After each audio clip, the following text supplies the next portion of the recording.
In this life, betrayal doesn't come from strangers. It comes from the ones closest to you. The man I trusted with my empire, my right hand, my brother in all but blood, turned against me. And that betrayal nearly destroyed everything I built. He wasn't just an associate, he was family. Marco Santino, 6'2", built like a heavyweight boxer who learned to wear custom suits, with dark hair graying at the temples and eyes that could read a room faster than anyone I'd ever known. We grew up 3 blocks apart in Bensonhurst, Brooklyn. We ran our first job together at 16, did our first stint in Rikers at 19, kept our mouths shut, and came out with reputations. From the streets to the boardroom, he stood beside me. Every deal, every fight, every risk, he was there. For 12 years, Marco was my Consigliere, my right hand. When we expanded into New Jersey, Marco ran the operation. When we needed someone to negotiate with the Russians in Brighton Beach, Marco was my voice. When my father died and I had to consolidate power quickly, Marco stood at my back and made sure everyone knew the Castellano family was stronger than ever. I gave him power, respect, and loyalty. I brought him into the inner circle, let him sit at the table where decisions were made. He managed our operations in the Bronx and Westchester, oversaw our relationships with the unions, handled disputes before they became wars. And in return, I thought I had his loyalty too. Together, we built something extraordinary.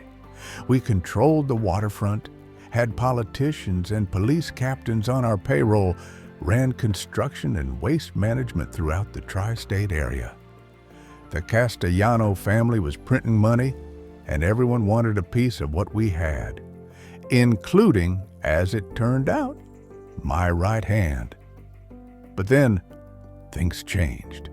The first sign came on a Wednesday in late September. Marco missed a meeting with the Genovese representatives, something he'd never done in 12 years. These meetings were sacrosanct. Families sitting down to discuss territories, to prevent misunderstandings that led to wars. When I called him, he apologized. "Food poisoning, boss. Bad clams. I've been sick all afternoon." I accepted the explanation because why wouldn't I? Marco had never given me a reason not to trust him. 2 weeks later, another missed meeting. This time with our accountant. Marco claimed his daughter had a medical emergency. When I asked about it the next day, he said it was a false alarm, just a panic attack. I didn't know Marco's daughter suffered from panic attacks. That should have been my second warning. Then came the phone calls. I'd walk into a room and Marco would be on his cell, speaking in low tones. The moment he saw me, he'd wrap up quickly. "Contractor bitching about permits," he'd say, smiling like nothing was wrong. But Marco usually handled those calls right in front of me. The secrecy was new, different. At first, I told myself it was paranoia. In our business, paranoia comes with the territory. You see shadows where there are none. I'd seen bosses destroy their own organizations chasing phantom traitors. But in our world, paranoia keeps you alive. Blind trust? That gets you killed. I started paying closer attention. Marco's schedule became irregular.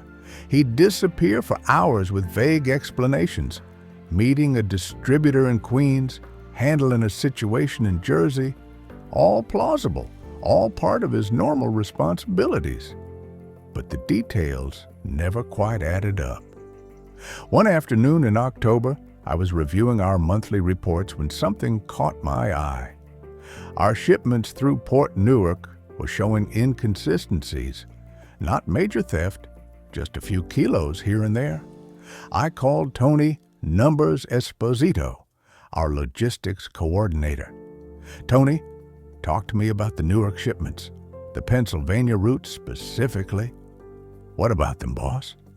The inventory doesn't match the manifests. We're losing product. There was a pause. Boss, I brought this up to Marco 3 weeks ago. He said he'd handle it, told me not to bother you with small stuff. My blood went cold. What exactly did you tell Marco? Same thing I'm telling you. The numbers don't add up. Marco said he'd put people on it. He told me it was a paperwork error, that everything was accounted for. But boss, I checked. There was no reroute. Those kilos just vanished. I caught whispers. Rivals knew things they shouldn't. Deals I planned in silence were somehow known by families who should have been in the dark. That night, I did something I hadn't done in years. I went to see my Uncle Sal, my father's younger brother, retired but still sharp as a knife. I told him everything. The missed meetings, the secretive calls, the missing product. When I finished, he was quiet for a long moment. Then he said, "Trust is a cage. You put someone inside because you believe they belong there. But eventually, everyone in a cage wants out. The question isn't whether they want to leave. It's whether they'll break the lock or ask you for the key." You think Marco's breaking the lock? I think Marco's a smart man who's been in your shadow for 12 years. Smart men get ambitious, and ambitious men in cages get dangerous. He handed me a bottle of wine. Verify before you act, Vincent, but verify quickly. The following week, I put Bobby the Shadow Marconi on Marco. Bobby could follow someone through Manhattan without being spotted, could bug a room while you were in it. Don't let Marco see you, I told him. I want to know where he goes, who he talks to, what he does when he thinks nobody's watching. It took 4 days. Bobby called me on a Sunday evening. "Boss, you're going to want to hear this, but not over the phone." We met at an abandoned warehouse in Greenpoint. Bobby had a folder full of photographs and a recording device. "Marco's dirty," Bobby said without preamble. I followed him to 3 different meetings this week. The first was with Tommy Ricci. My stomach dropped. Tommy Ricci was the underboss of the Lucchese family, a snake who'd been trying to expand into our territory for years. Bobby spread the photographs across a table. There was Marco, clear as day, sitting in a car with Tommy Ricci. They were talking, leaning close like conspirators. In one photo, Tommy was handing Marco an envelope. "There's more," Bobby said. 2 days later, Marco met with some Russians in Brighton Beach. I got audio. He pressed play.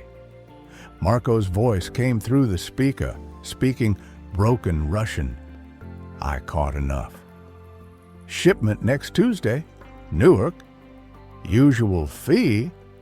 The truth hit me like a bullet to the chest. He was feeding information to my enemies. The missing product from Newark wasn't being stolen randomly. Marco was orchestrating it, using his position to divert our shipments to rivals. He wasn't just betraying me, he was betraying the family. And in this life, that's the ultimate sin. "What else?" I asked, my voice steady despite the hurricane inside me. "He met with a lawyer Friday morning, not our lawyer, some guy in Midtown who specializes in RICO cases and witness protection." Bobby's expression was grim. "Boss, I think Marco's planning to flip." If Marco went to the feds with everything he knew, the entire Castellano organization would collapse.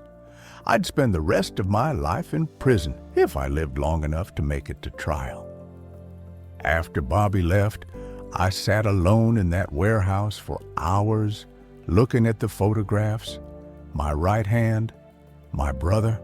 the man I would have died for, but understanding his motivation didn't change what had to happen next.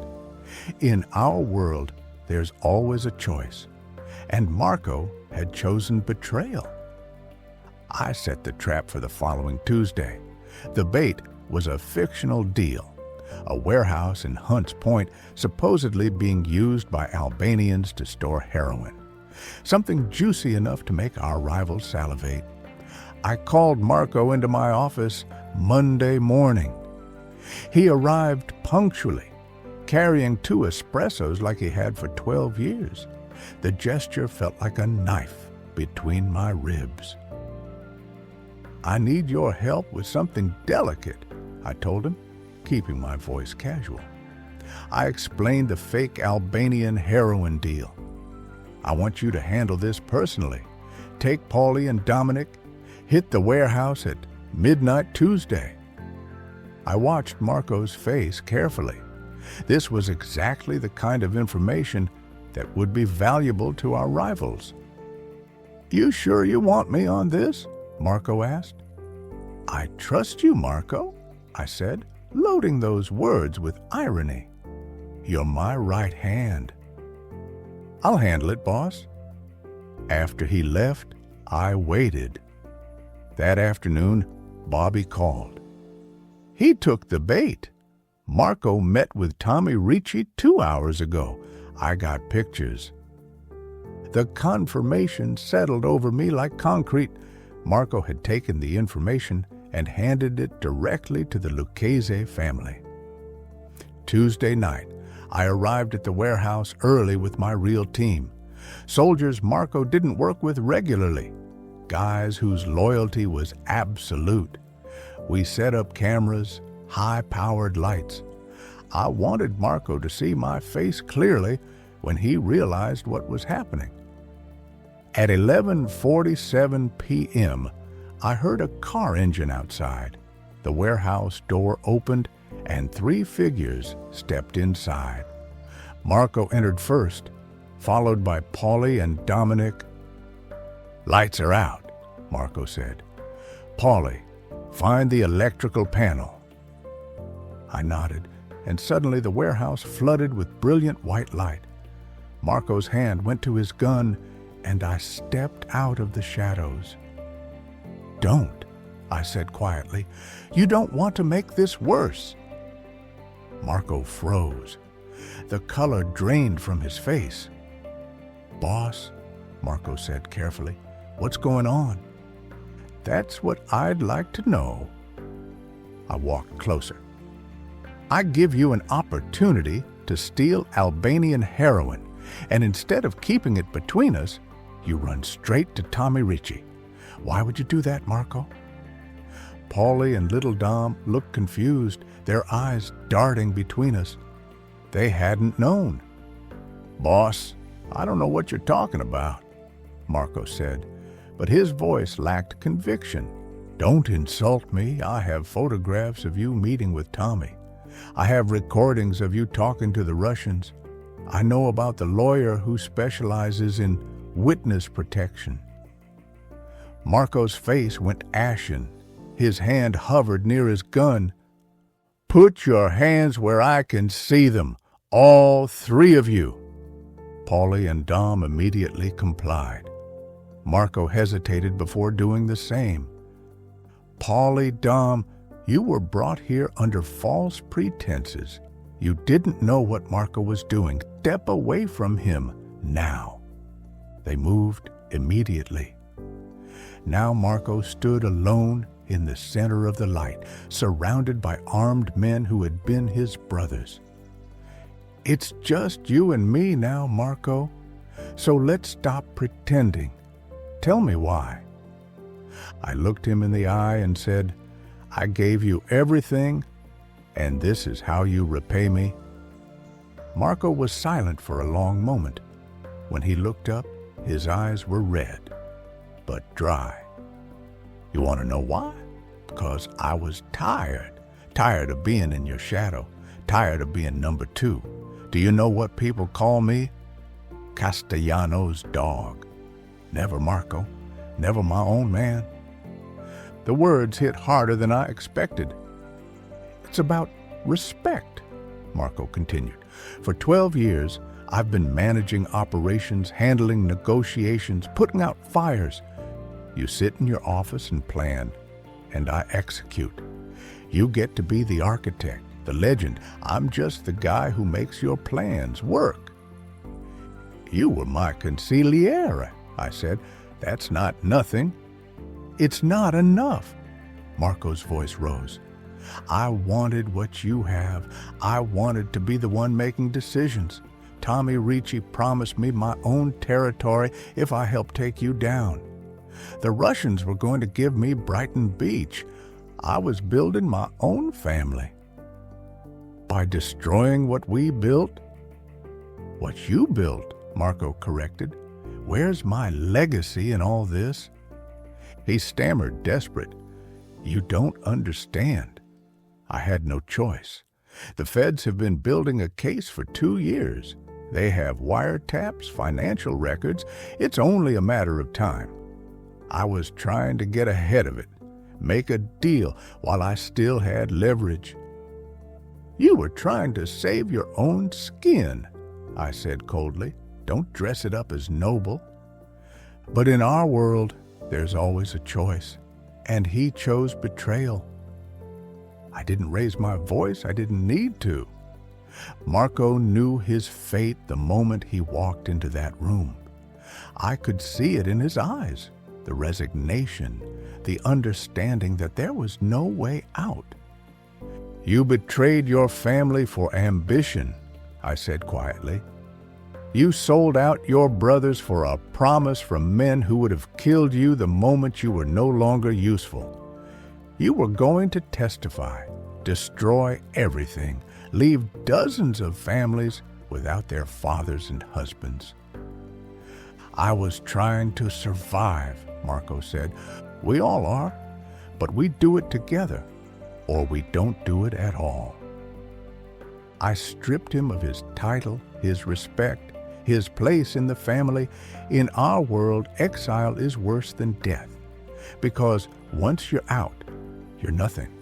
You're a ghost, walking through neighborhoods that used to fear you, seeing people who used to respect you turn their backs. I didn't kill Marco that night. That would have been mercy. Instead, I let him live with what he'd done, with the knowledge that he'd thrown away everything for nothing. Get out, I told him. Leave New York. If I ever see you again, if I even hear your name, you won't get a second chance. Marco looked at me one last time, and I saw something break behind his eyes. Then he turned and walked out of the warehouse, out of the family, out of the only life he'd ever known. Paulie and Dom stood frozen, watching their mentor disappear into the night. Let this be a lesson, I told them, told everyone there. Loyalty is the only currency that matters in this life. Once it's broken, there's no forgiveness. That night, I learned a lesson I'll never forget. I'd trusted Marco completely, given him everything, and he'd repaid me with betrayal. The cage Uncle Sal spoke of was real. I'd kept Marco in my shadow without realizing it, and he'd broken the lock rather than ask for the key. But that doesn't excuse what he did. Ambition is natural. Resentment happens. But betrayal, feeding information to enemies, planning to testify, endangering the lives of dozens of loyal soldiers, that's unforgivable. In the Mafia, loyalty is the only currency. Once it's broken, there's no forgiveness. And that's why I never trusted anyone again, not even my own blood. The Castellano family survived. We closed the leaks Marco had opened, made peace with the families he'd compromised us with, and rebuilt stronger than before. But something changed in me that night. I saw clearly what Uncle Sal had been trying to tell me. Everyone in a cage eventually wants out. So I learned to build bigger cages with more comfortable bars. I learned to give my people room to grow, to have their own ambitions within the family structure. And I learned to watch for the signs of resentment before they festered into betrayal.